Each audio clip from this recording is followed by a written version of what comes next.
তো কেমন আছো সবাই? আজকে আমি এসেছি এই হায়ারের ডবল ডোরের ফ্রিজটা চেক করার জন্য, যেটা নিয়ার বাই নয়াতে।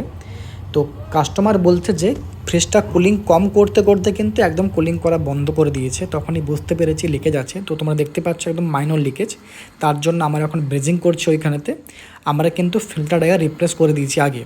তো এরপরে কিন্তু আমরা লিকেজ টেস্ট করব। তার জন্য সিস্টেমেতে আমরা 120-র কাছাকাছি প্রেশার দিয়েছি আর চেক করলাম, কিন্তু লিকেজ কিন্তু কোনো কিছু নেই।